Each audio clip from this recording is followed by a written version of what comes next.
வணக்கம். Welcome to my YouTube channel. நீங்கள் நம்ம சேனலை ஃபஸ்ட் டைம் பார்க்குறீங்கன்னா என்னோடய சேனலை சப்ஸ்கிரைப் பண்ணிக்கோங்க. இன்றைக்கி நாம் என்ன பார்க்க போகிறோன்னா போஹா இட்லி வித் பீனட் சட்னி. போஹா இட்லினா ஒன்றும் இல்லை, அவல் இட்லியை தான் போஹா இட்லின்னு சொன்னேன்.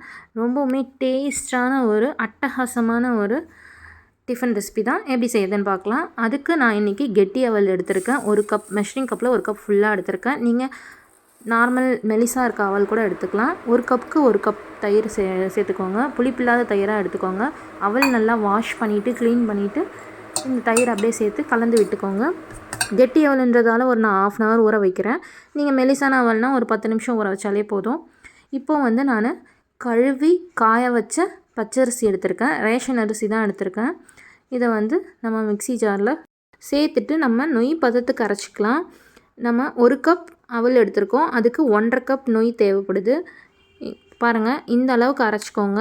நீங்கள் கடையில் இட்லி ரவைன்னு கூட விற்கும், அது கூட வாங்கி யூஸ் பண்ணிக்கலாம். நான் இந்த பச்சரிசி தான் எடுத்திருக்கேன். இந்த மாதிரி நல்லா அரைச்சிக்கோங்க நொய் பதத்துக்கு. ஒரு கப்புக்கு 1.5 கப் நொய் தேவை. அதை ஒரு தனியாக ஒரு மிக்சிங் பவுலில் சேர்த்துக்கோங்க. சேர்த்துட்டு ஒரு கப் தண்ணி ஊற்றி நல்லா விஸ்க் யூஸ் பண்ணி கட்டிகள் இல்லாமல் கலந்து வச்சிடலாம். இதுவும் ஒரு 1/2 hour போல் அப்படியே ஊறட்டும். ரெண்டுமே நல்லா ஊறட்டும். ஊறி வந்ததுக்கப்புறம் ரெண்டுத்தையும் ஒன்றா மிக்ஸ் பண்ணி எடுத்துக்கலாம். இப்போது 1/2 hour ஆகிடுச்சு. அவல் நல்லா ஊறி வந்திருக்கு பாருங்கள். கையில் எடுத்து அழுத்தி காமிக்கிறேன். நல்லா ஊறி இருக்குது பாருங்கள். இந்த அளவு ஊறினா போதும். நம்ம ஊற வச்சுருக்க நொய்யும் பார்த்திங்கன்னா நல்லா ஊறி வந்திருக்கு. இந்த அளவுக்கு ஊறினாலே போதும். இப்போ என்ன பண்ண போகிறோன்னா, அவல் இருக்கு இல்லையா, அதை ஸ்மாஷ் பண்ணி எடுத்துக்கலாம். நல்லா கரண்டியை வச்சு ஸ்மாஷ் பண்ணுங்கள். இல்லைனா நீங்கள் ஸ்மாஷர் வச்சுருந்தால் அதை கூட ஸ்மாஷ் பண்ணுங்கள். இல்லை நீங்கள் மிக்சியில் போட்டு ஒரு அடி அடித்தாலும் ஓகே தான். நான் ஆனால் கரண்டியை வச்சே ஸ்மாஷ் பண்ணிக்கிறேன். எந்த அளவுக்கு ஸ்மாஷ் பண்ண முடியுமோ அந்தளவுக்கு ஸ்மாஷ் பண்ணிக்கோங்க. இப்போ என்ன பண்ணலாம், நம்ம நொய்யை எடுத்து வச்சுருக்கோம் இல்லையா, அதையும் இதில் சேர்த்துடலாம்.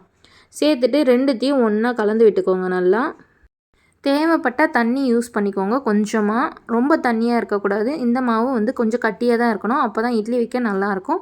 இப்போது தேவையான அளவு உப்பு போட்டுடலாம். சேர்த்துட்டு நல்லா கலந்து விட்டுக்கோங்க. இதை நம்ம இட்லி ஊற்ற ஆரம்பிச்சிடலாம். இதுக்கு மேலே இதை ஊற வைக்கணும்லாம் அவசியம் இல்லை. இப்போ இட்லி பாத்திரத்தில் ஆயில் அப்ளை பண்ணி இட்லி தட்டில் ஊற்றி வச்சுருக்கேன் பாருங்கள். இது 10லேருந்து ஒரு 12 நிமிஷம் வேக வச்சு எடுத்துடலாம். எப்போவும் நார்மல் இட்லி செய்யாமல் இந்த மாதிரி ஒரு தடவை ட்ரை பண்ணி பாருங்கள். ரொம்ப சூப்பராக டேஸ்ட்டாக இருக்கும். இப்போ பாருங்கள், நம்ம இட்லி வெந்து வந்திருக்கு. நான் இந்த கரண்டியில் குத்தி காமிக்கிறேன். ஒட்டாமல் வந்துருச்சுன்னா வெந்துருச்சுன்னு அர்த்தம். அவ்வளோதான் நம்மளோட போஹா இட்லி, அதாவது அவல் இட்லி ரெடி. ரொம்பவுமே டேஸ்ட்டாக இருக்கும். கூடவே இதுக்கு வேர்க்கடலை சட்னி வச்சு சர்வ் பண்ணிங்கன்னா ரொம்ப அட்டகாசமாக இருக்கும். செஞ்சு பாருங்கள். This video is sponsored by GenReviews.online. GenReviews.online is the review portal site. இந்த ரிவ்யூ போர்ட்டல் சைட்டோட வெப்சைட் லிங்க்கு டேஷ்போர்டில் கொடுத்துருக்கேன். செக் பண்ணி பார்த்துக்கோங்க. இந்த வீடியோ பிடிச்சிருந்தால் லைக் பண்ணுங்கள், ஷேர் பண்ணுங்கள். அப்புறம் என்னோடய சேனலில் ஃபஸ்ட் டைம் பார்க்குறீங்கன்னா சப்ஸ்கிரைப் பண்ணுங்கள். தேங்க்ஸ் ஃபார் வாட்சிங்.